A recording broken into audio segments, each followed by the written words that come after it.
Good morning सगळ्यांना. रामकृष्ण हरी. नमस्कार. जय ज्याला आवडल ते घ्या. आज सुरुवात केली सकाळी 10:30 वाजता व्हिडिओसाठी.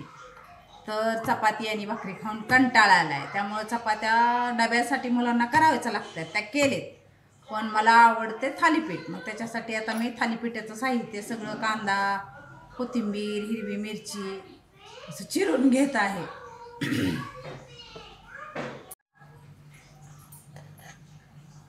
एवढं पीठ ज्वारीचं घेते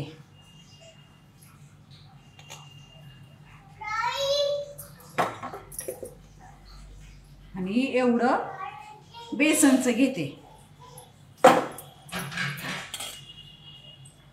आणि एवढं चमचा भरून ज्वारीचं घेते आणि कांदा आणि कोथिंबीर.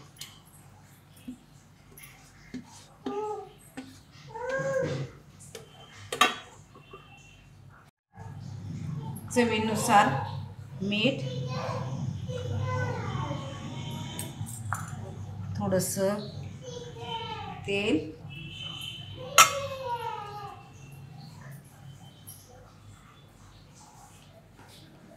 थोडेसे तीळ आणि हिरव्या मिरचीत पाणी ओतले. आता मळायचंच आहे ना, त्यामुळे पाणी ओतून घेतलं. सगळं असं हिरवी मिरची घातली, हिरव्या मिरचीचे करते. असं छानपैकी सगळं मिक्स करून मळून घेते. आता असं छान मिक्स करून मळून घेते. आता छान थालीपीठाचं मळून घेतलं. आता नातीला शाळेतनं सोडून येते आणि मग थापते. सोलापुरी शेंगदाण्याचं तिखट करायचे खूप सगळ्यांना आवडतं. मग ते शेंगदाणे घेतलेत आणि अजून आल्यानंतर लसूण सोलायचं आहे. खूप काम आहे.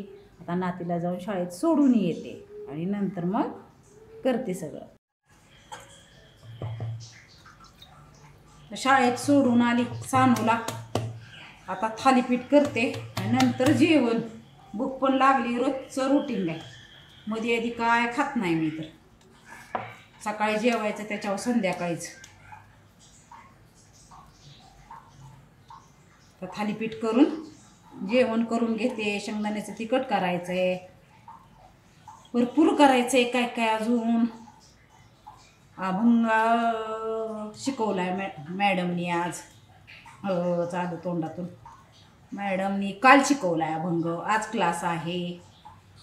छान शिकवलाय.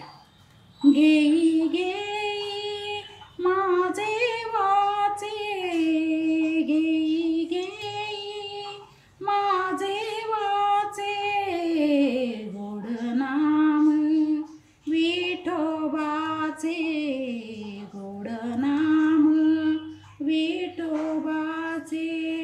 डोळे तुम्ही प्यारे सुख डोळे तुम्ही पाह सुख, माझ्या विठोबाचे मुख, माझ्या विठोबाचे मुख. घेई घेई माझे वाचे. असा छान शिकवला अभंग.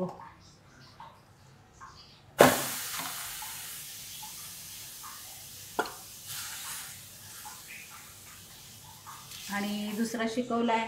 मन हा मोगरा अर्पुणीश्वरा, मन हा मोगरा अर्पुणीश्वरा. हा एक शिकवलाय. नवीन शिकवले हे अभंग.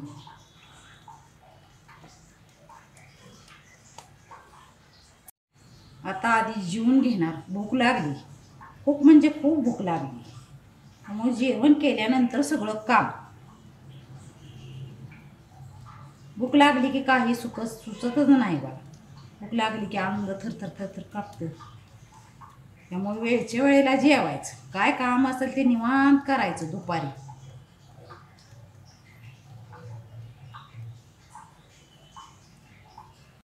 तसे छान मस्तपैकी चविष्ट थालीपीठ आता तयार होत आहे. भूक तर भरपूर लागलेली आहे, त्यामुळं गरम गरम आता थालीपीठ मी खाऊन घेणार. अशी मस्तपैकी पत्त पत्त थालीपीठ तयार झालेत गरम गरम. तुम्ही पण या जेवायला.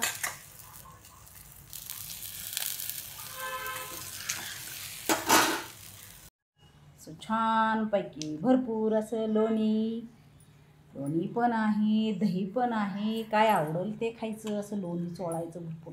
मला खूप लोणी लावून थालीपीठ आवडतं. खूप खाते मी लोणी. असं लोणी लावून या तुम्ही पण जेवायला. आता शेंगदाण्याचं तिखट करण्यासाठी शेंगदाणे भाजून घेते मी. तेल टाकून घेते. माझी करण्याची पद्धत असं सोलापूरचं तिखट.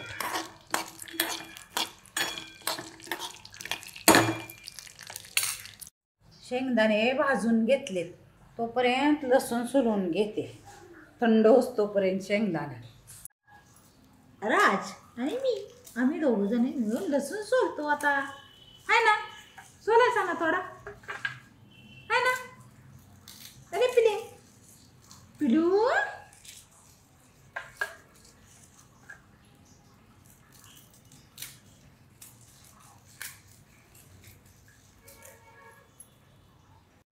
तिखट करण्यासाठी थोडीशी जिरे, आंबारीची मिरचीची लाल पावडर आणि ही लसूण घेतलाय.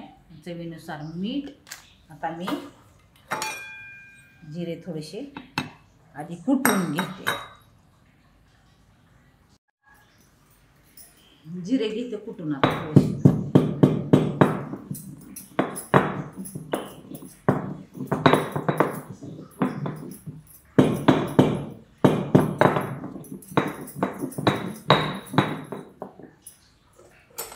आता हे थंड झाले.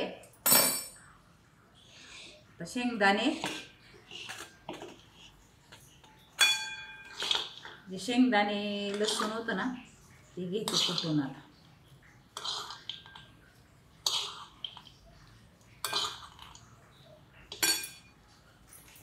चवीनुसार मीठ.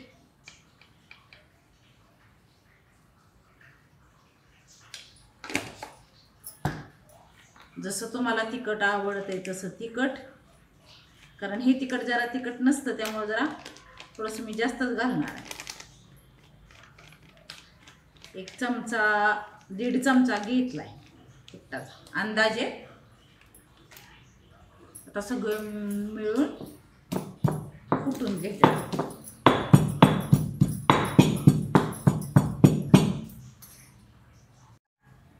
छान असा वास सुटलाय बघा तिखटाचा. मी नेहमी असंच करते बाई. तुम्ही कसं करता मला पण सांगा. आता कुटून झालं हे असंच ओबड धोबडच ठेवायचं. जास्त नाही बारीक करायचं.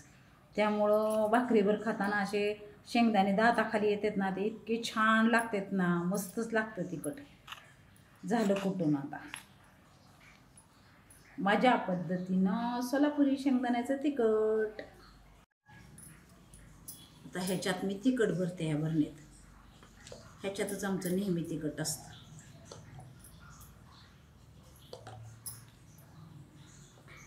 मला आवडलं का तिखट मी केलेलं. तुम्ही पण असं करून बघा. खूप छान आणि खूप मस्त लागतं. माझी एक फ्रेंड अशीच बनवायची अव्वा म्हणून.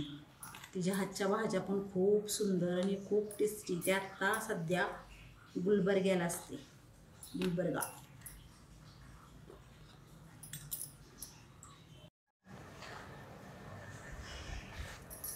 चला आता भजनासाठी मी तयार झाली. 3-3:30 वाजता भजन असतं.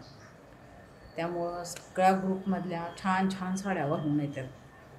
माझ्यापेक्षा मोठ्या वयाने असलेल्यासुद्धा मंगलफळे म्हणून आहेत. इतकी सुंदर साड्या आणि इतकं छान जे राहतात ना खूप छान राहतात. मी त्यांना तुम्हाला दाखवे. मग असं वाटतं कधी कधी आपण एवढं म्हातारा झालो का कसं पण राहायला करायला. त्यामुळं मी पण आता ठरवले छान साड्या घालायच्या, छान राहायचं. त्यामुळे मी तुम्हाला नेहमी सांगते खरंच आनंदी राहा.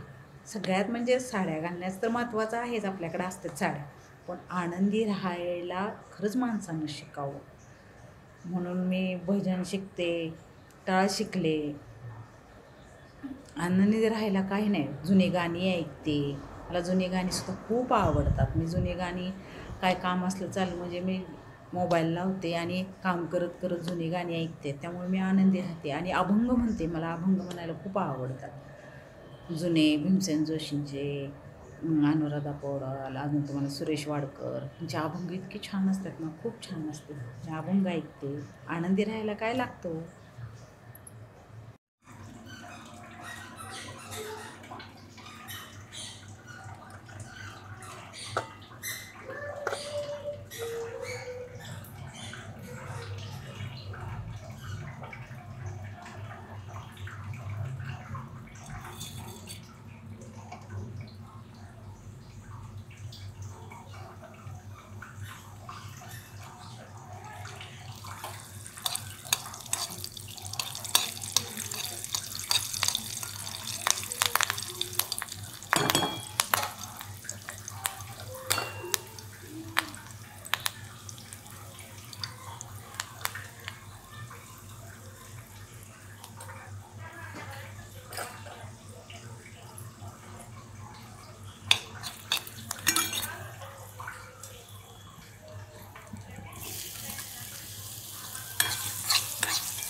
तुम्ही कधी गोंदावल्याला जेवला असाल तर तुम्हाला ही भाजी आठवेल. कशाची आहे ही? भोपळ्याची भाजी आहे. महाराजांच्या प्रसादाच्या ह्याच्यात नेहमी असते बघा. उपवासाच्या ह्याच्यात तर असतीच असते. अशी छानपैकी भाजी केली मी आल्यानंतर.